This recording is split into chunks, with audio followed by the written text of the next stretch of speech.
going to get worse. If I'm focusing on nobody loves me, or people think I'm weird, I'm going to act a little bit weird because I'm thinking the whole time when I'm talking to people, oh, I'm weird. And they're going to kind of get this weird vibe. They're like, yeah, this one's such a great guy, but I don't know, it's a little weird being around him. That has actually happened, not to me personally, but I've had friends share that with me, and then I've heard people say this about said friends or acquaintances. That they're good people, but they're a little bit weird. So I've actually seen it actually happen. It's kind of cool, but a little bit kind of scary too. It's like, wow, we really have to watch what we're thinking, what we're putting energy into, because it does attract into our lives. What you put energy into grows. Just like you're putting energy into a plant, you put water, sunshine, it'll grow. Whether it's a weed or a vegetable or a fruit or whatever, flower, whatever you want it to be. What was that? Weeds grow without any energy. Oh, they still got lots of energy. They just not from us. Did you have a question? It's the same thing with suicidal thoughts. People that say all the time, I feel like killing myself.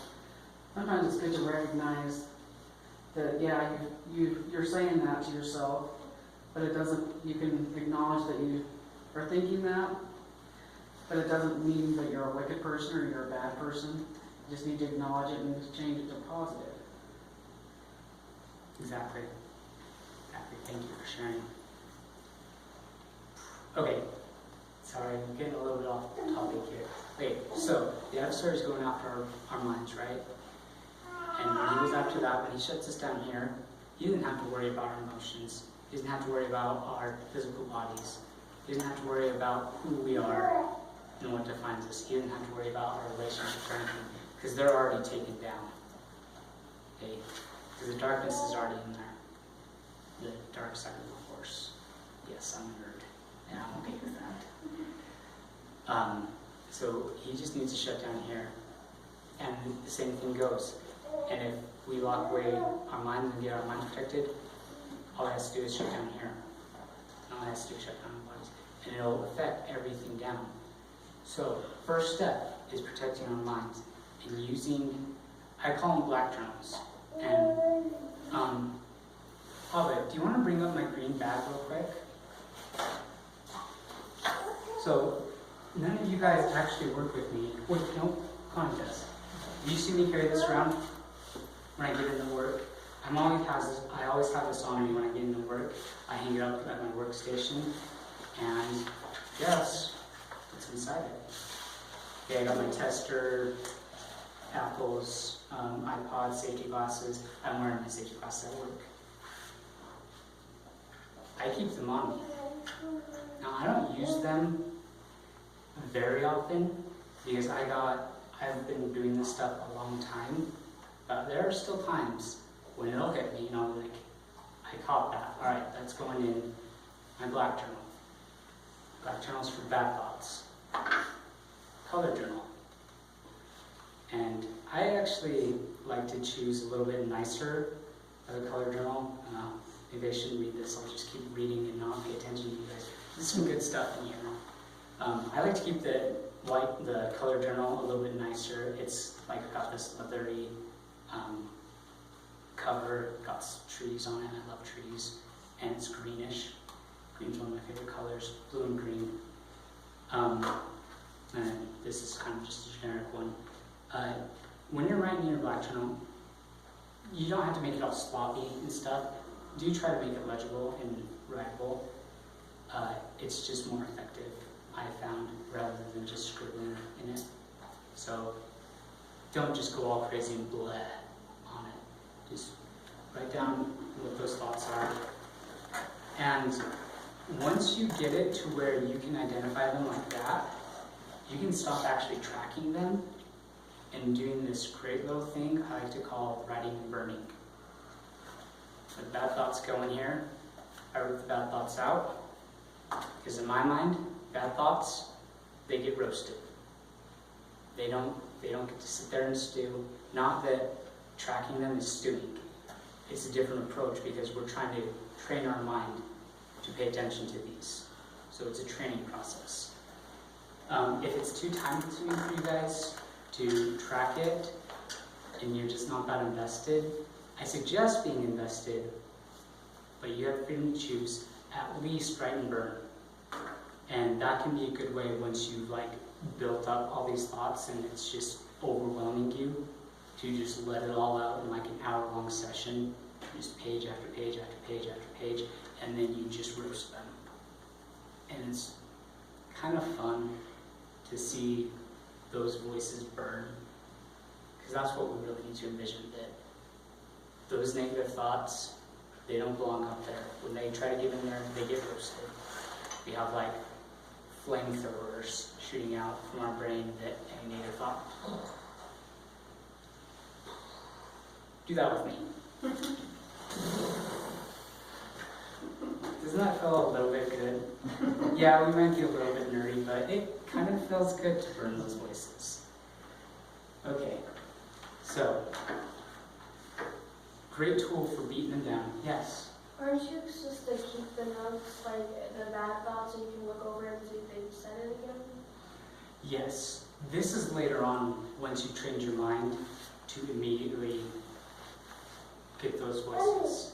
So, for me, I don't do a lot of writing and burning because I'm still here. I'm still training my mind. Sometimes those voices get in and I don't identify them right away. Sometimes they sit and stew. But I do, an important thing is when they do get in, you don't get down on yourself. You don't say, oh, I should have done better. Don't beat yourself up. Because even if it's you beating yourself up, the negative voices, they are so ready to join in on that. They're waiting. They're just like, oh, they're getting ready to beat themselves up. Okay, ready, pounce. And boom, they are on you. What's the saying? Like white on rice? They are just ready to go when you start beating yourself up. They've been doing it for a lot longer than you have. They've been around since forever. They are pretty experienced as far as when to jump on you. So, don't beat yourself up. Recognize that you can do better. Be willing to change and to improve. But don't get to beating yourself up, because that doesn't help. It just makes it worse. Thank you for the question. Great question. Yes? I am almost afraid to ask this, but I did an exercise like this once in a class, except for it was with other people. We were supposed to write down every negative thing we could think about somebody else and then burn it. And I thought that was so useless because I felt so sick afterwards because I remembered all these bad things about everybody. So how could that, if I can put this right, how can we get past doing that to ourselves? You know what I'm saying? I know what you mean. Do you think that you're ever going to forget what those voices have said? I don't think burning them is going to get rid of them. Maybe that's what I'm saying. Oh, okay. What writing and burning does is that you're getting them out of your head and out of your thoughts, and it's kind of like an emotional release. Because you're just letting it go. You're just letting it all go. It's like somebody going and using a punching bag, except with paper.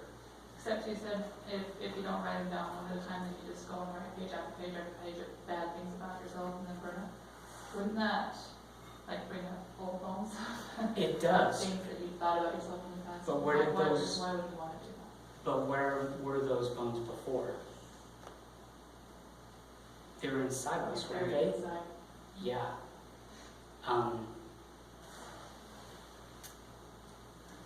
Don't sue me. You heard the saying, feelings buried alive never die. I believe that's a book, that's why don't sue me. I think that's very true, is if you just keep shoving them down, they're going somewhere. And they're not going away because you're not letting them go away. You're not releasing them away from you. You're just choking them down. And I've done that a lot. In my past, I was very let's actually ask my dad. You all know my dad, Scott Mingles. Correct me if I'm wrong, but I was a lot more of an agitated person a couple of years ago. I was very much easier to have my fuse blow. Absolutely. Yeah. And generally, I was actually a nice person. I wasn't overly aggressive, but my fuse blew really easy when stuff would come up because I didn't know how to release. And don't beat yourselves up if this happens to you because you didn't know. You know, that doesn't mean it was okay, that you didn't know and you didn't do it consciously. But now we know, so now we can try to use, if you don't want to use these tools, that's fine. You know, these are just things that have worked well, very well for me. But find some way to not shove it down and choke it down. Yes, Marcy? Maybe when you're like writing it all down, just kind of keep reminding yourself that this isn't me saying this to me, this is just I'm repeating what someone else said and it does not pertain to me. So that you're not thinking negative of yourself all the time, you're just getting out what's in your head. Great. And then, Yeah, so it's not to write it down to bring up past, but it's to get it out of you. It's not to, you know, dwell on it. It's merely to get it out of you. Because it has to go somewhere. And it should go out. One other thing that works really well, and I'm going to go a bit spiritual here, so if that's not your thing, you know, skip forward 5 minutes, you guys on YouTube. I'm going to go a little bit spiritual. Another good thing is giving it to the Savior. And so those of you that are Christian, what a powerful tool to just be able to give it to Him. If you're not, write and burn. Great stuff. I actually taught a class on it, balancing your emotions. It's on YouTube. I would suggest listening to that if you're struggling with feeling your emotions build up. And that's actually where I figured out last class that I was relaying it to you wrong. That I figured out that it's your mind, your thoughts create your feelings. Feelings create your actions. Actions define who you are. Who you are affects your environment. You remember me going over how I said emotions first. After looking at it, after studying up on it and researching it and talking to a few people, I figured out where I decided to present it. I don't have a PhD. I don't have any sort of diploma or certificate saying that I'm the master of this. But in my experiences and from what I've learned, that's how it is. Is that it goes after your mind. You think a thought, you see that person walking down the street, you know, I don't like that person. It draws up the emotion because you think of that person.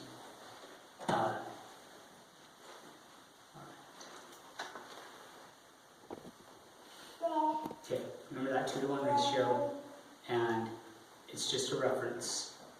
It's just to prove to your mind and to them that you know that they were there and you know what they said. And now, you can make it a little bit of a fun thing, and you can actually tell them, hey, I know which number you are. You're number 42. Okay, I caught you, and you're not supposed to be caught. You are in trouble, and they are out of there so quickly. Because when you realize they're there, they are supposed to fly under the radar. They're supposed to be undetected. They're supposed to get in your brains, plant the little sabotage bombs, and leave. They're like the enemy special forces. Okay? They're supposed to go in there undetected. So when they're detected, they're in trouble, and they're fired. Yes? I think, personally with myself, if you bring up things of the past or bring up thoughts, you have to have something to replace it.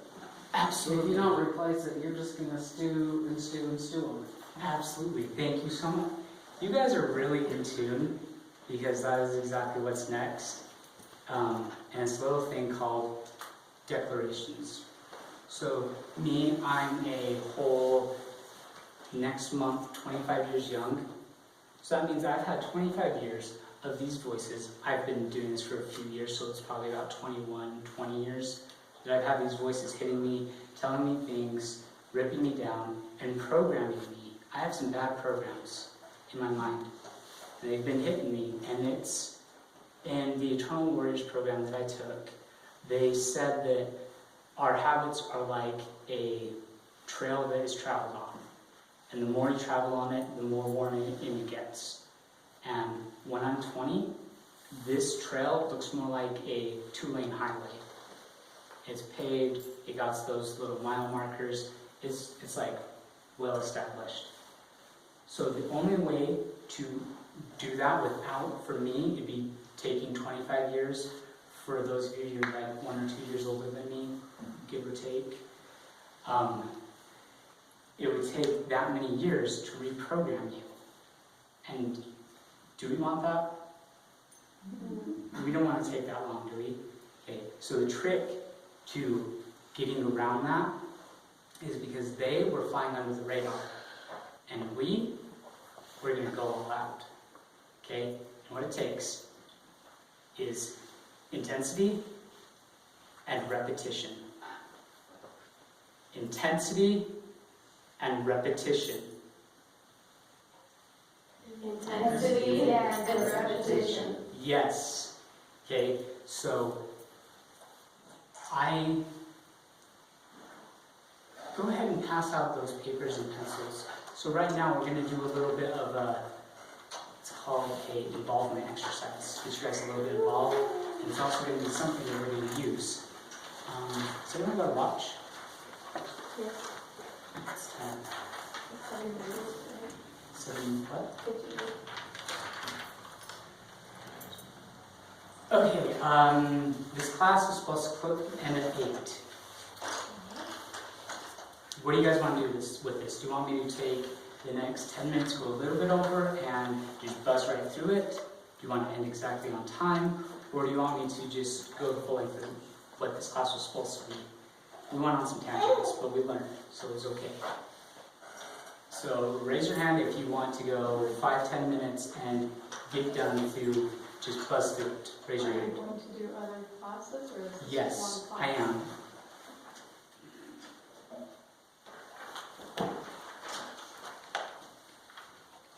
But I wasn't planning on going over this curriculum until I retaught this class, which would be after the program is over.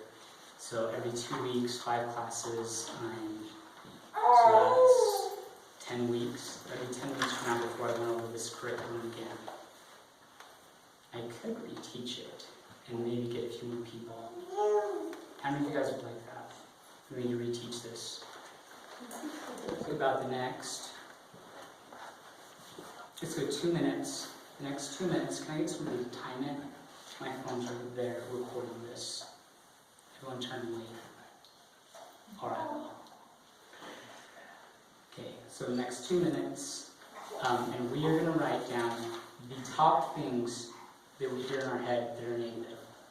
Okay, so we're going to do a little bit of black journaling.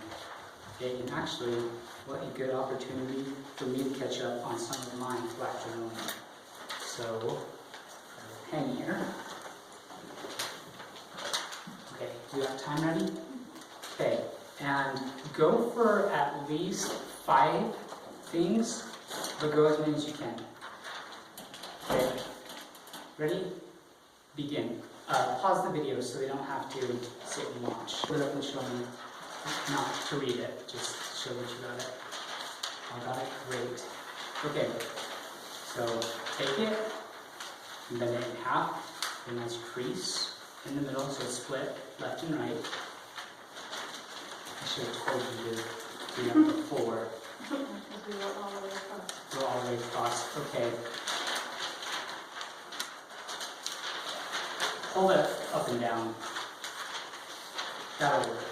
I should have told you before. Number one. And now we're going to take, say, 2 more minutes, and we're going to write the opposite, +1. Can I get it? Oh. Yes. Turn on the video, recording. Start recording again. I did. Okay, it's going? Okay. When did you start? Like a minute ago. Okay, so they got the message of what they're doing? Okay, good. So we're going to write the opposite, plus 1. Alright, you can go ahead and pause it. That's 2. So now what you're going to do is, if you have room, oh, he's going to get you a different writing utensil. Sorry, Marcel. You're just If I had told you right, you probably would have had room to do it. But what you can do is tear off the bad, and you'll have your good ones left. And if you were able to write down the top negative voices you hear, if you have that many, some people don't have that many, so you drop one and you repeat it over and over. But if you got that, and you got the opposite written, there's your declarations. Because you're combating exactly what you're struggling with. So what you keep hearing over and over again that's negative, now you're going to reinforce yourself with its exact opposite. Kind of cool, huh? Kind of neat little way to trick your mind a little bit. Because if you just said, write what you want to improve most, some of us, a lot of us, wouldn't write down these things that we're struggling with. We'd write down other stuff that we want to achieve or something like that. So kind of a cool little way to get past your conscious mind and get into the subconscious. Okay, so now that you have your declarations, I'm going to assign you some homework. And I hope that you guys do them every morning. And if you're really going to go for it, every morning, noon, and night, 3 times. I like when you say the prayers. Morning, noon, and night. Sometimes I slack off on that. But if you do it in a routine like that, especially if you do it with your meditation or prayers, if prayer is your thing, it will armor you up. So you're going for the mental right now. You're mentally establishing stuff. You meditate or pray, you're protecting your physical, your soul, your spirit. What else could you do? Maybe listening to some music. Music moves emotions. That's why it's very, very important for you to be careful what you're listening to, because those lyrics mixed with that music programs you. That repetitive beat instills it in your mind. And I personally have chose, and you don't have to do this in your lives, but I personally chose to eliminate any lyrics that I wouldn't want to say to other people out of my songs. I don't listen to them anymore. And I used to like some pretty rowdy music, and I still do. When I'm working out, I like to get my blood pumping, and I like to hear that beat. So what I've done is I've found music that has that beat and gets me motivated, and it's kind of cool how I found it. It's actually what I call hero music, or epic orchestral music, and it's kind of like the music that you hear in the movies when the hero's giving a speech before the big battle, and it gets my adrenaline going. It gets me ready, like, oh yeah. And it's like reaching for my sword. I'm like, oh wait, no, this is real life. It's not a story. But it gets me going. And so if you find yourself needing something with a little bit of oomph, or even if you're not working out, maybe doing that in the morning, getting that warrior spirit in the morning. We go spiritual here. So tune out. It's not your thing. You guys on the internet. You heard the saying, be the type of woman that when she gets out of bed, the devil says, oh no, she's awake. That's really hard when you're getting out of bed and like, oh, gotta get up again, it's so early, super warm, the kids. Okay, he's not really intimidated by that attitude at all. In fact, that's kind of his signal to be like, great. She's waking up with a bad attitude. I'm going to hit her now when she's low. I'm not going to wait for her to wake up and get ready. I'm going to hit her now. He's been waiting all night for you to get up. But if you get up and you set that music to something that moves you, that when it goes off in the morning, you smile a little bit and you remember, hey, Spencer told me to listen to this. Good times. And you got that smile, and you're ready to go, and you're just like, all right, sword's coming out, I'm ready. That's what I call putting on the whole armor of God. You cover your mental side when you wake up. You get looking at your goals. So you get focused on your goals. I would write them down. Writing down your goals is super important, whatever they are. Whether it's, I want my family to be a certain way, or I want my kids to be in the gospel, or I want to live a long, healthy life, I want to change people's lives. Whatever it is, you get those goals written down. And in the morning you look at them. And you get focused on them. That music is going to make you think like a warrior. And you get the goals down, it's going to rise up some emotions. You're going to start getting like, if it's a cheerful one, like for me, I want to change people's lives. That's one of my goals. I have a vision board. That's how I do my goals. I have writing and I have pictures. And I focus in on them every morning and every night.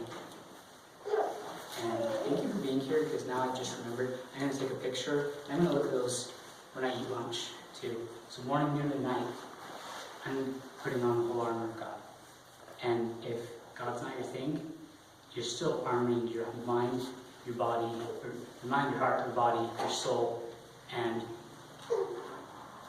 you're helping your entire encounter with the world empower itself and armor itself and protect itself. And that is awesome. Okay. So many tangents. I think I should do this in 2 classes next time. Cover Black Journal and cover declarations. But it's important, like you said, that we fill ourselves up. And that's what these declarations are doing. I was going to have a segment where we were going to play some epic music. The kind that I was talking about, the hero music, the one that gives the speech. And our speech was going to be our declarations. If you want to go home and make a hero speech, that can be powerful. I wrote one before you guys came, because I still haven't done my hero speech. I got to perfectionism. It says, we face today an enemy that has been at this far longer than we. Sorry, my throat's a little dry. We endured this onslaught day in and day out. But I say to you now, no more shall we stand idly by as the enemy besieges us. No more will we let darkness consume us, for now we are warriors of light. And where there is light, the darkness cannot abide. And I was going to tell you guys to jump in with your declarations. And I was going to read mine. We didn't have time for that because we're already late. And I apologize for that. But 2 really cool things. That hero speech, whatever it is, you read that to your kids at family home evening or when they're struggling, and it'll inspire them, kind of like you get inspired during a movie. And we really do. At least I do. Maybe I'm just too nerdy for my own good, but when I'm sitting there watching those movies and it's the hero speech time, it's absolutely just engaging. But go and listen to those without the music, and it's different. It's not as impactful. So I encourage you to play the music when you do your declarations, and if you choose, write a hero speech. What you want everyone to hear. And that way when you're talking to people, or when you get called on to speak at a meeting, or something like that, or whatever it is, use parts of those speeches. And it's kind of what I like to call, I call them kindness bombs. Just kind of like how the other guys use sabotage bombs. I call them kindness bombs. You just plant them, people don't even know they're there, and they just, and you see it change people. It'll move them, and they are so cool. Anyway,